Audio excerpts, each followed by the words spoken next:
Good evening. My name is Angela Fields, and my topic is hate crimes in America, and it's a social science topic.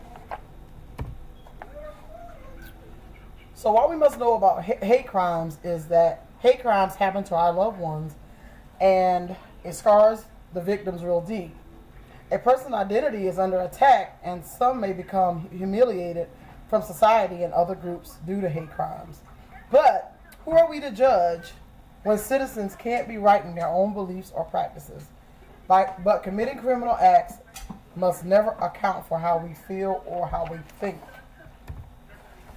So, why does hate crimes scar our victims?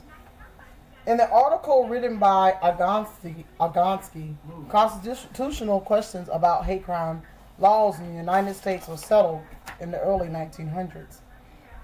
But one must know it is more difficult, I think, as a victim to say I was put in the hospital because I'm gay or because I'm Hispanic or because I'm a woman than it's to say, well, I was walking down the street and had a bag in my hand and a guy snatched it from me and I got knocked over in the head. It's because they want property or they're trying to rob me. But one thing we have to know is, and one thing I want you to know too, is that they're not being singled out. But one thing too, this supports the idea because victims become damaged, like part of their soul is taken away. Somebody who is not really comfortable in their own sexuality and who is attacked because of that, it completely shatters them and oftentimes sends them back into the closet, and that kind leads to different psychological effects. So one thing we must know about hate crimes is the lesbian, gay, bisexual, and transgender community still face discrimination when it comes to hate crimes.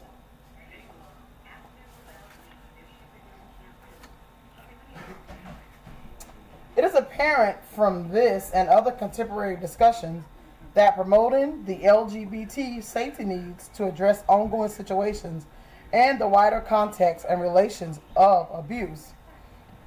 Many hate crimes have negative attributes that are real hard to deal with. We live in a real world where people say unpleasant things. Violence is part of everyday life for some LGBT. The efforts to encourage this community of people is to report every kind of incident of abuse, which may be harmful, given that ignoring abuse can be an important self-preservation tactic for dealing with its everyday and persistent nature. And also, there needs to be appropriate support that needs to be in place to help victims of this kind of hate crime abuse. The LGBT community also, many hate crimes could happen on the job or just from walking in the streets. So one thing too, promoting the safety needs is imperative to address the ongoing situations and the wider context and relations of abuse. But there are also other targets of hate crimes, and bullying is also a type of hate crime, and bullying prevention can be learned from the tactics of hate crimes.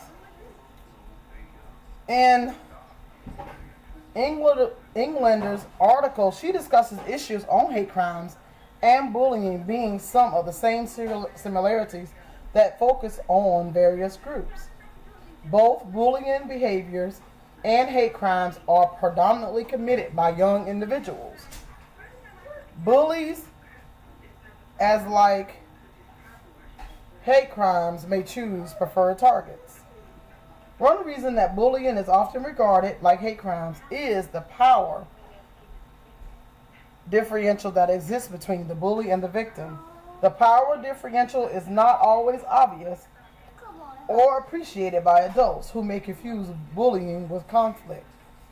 Hate crimes can occur by a physical attack, intimidating or threatening behavior that puts a person in fear of immediate physical harm or damage to property, such as vandalism.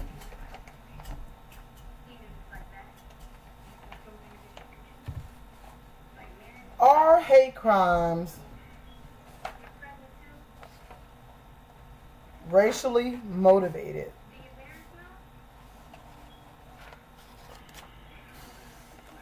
Racially motivated violence is not a deviation with a lunatic or extreme fringe. Hate crime takes its meaning and its impact from a broader array of social and institutional patterns.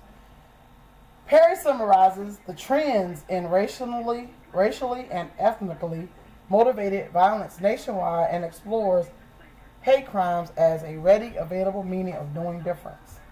In other words, as a society, we can redefine the ways in which difference matters.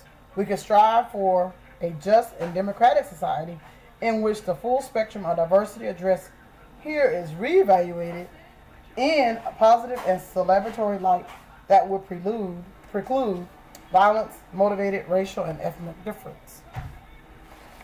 2, we must examine our own limits. And we have the privilege of enjoying free speech, where freedom of speech is a basic human right. Philip argues that we need to closely question our own standards of tolerance and intolerance to truly understand freedom of speech and the thornier or sharper issues of self-censorship. Everyone has his or her line of tolerance, and when we sense that we might be pushed beyond the line, we may preemptively decide not to engage. It may be an intolerance for abusive behavior or for putting the public at risk in unsafe situations. So in conclusion, who are we to judge when citizens can't be right in their own beliefs or practices, but committing criminal acts must never account for how we feel or think?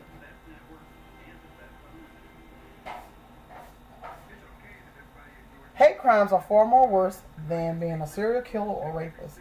They have serious impact and can be scary to many of our victims. Many lesbians, gays, bisexual, and transgender need to have a better knowledge of the surroundings and places they may possibly be at to remain safe and have a safe place to go when they feel threatened. Also, it may be an intolerance for abusive behavior or for putting the public at risk in unsafe situations. It may be an unwillingness to violate public regulations and codes, risking a loss of public trust.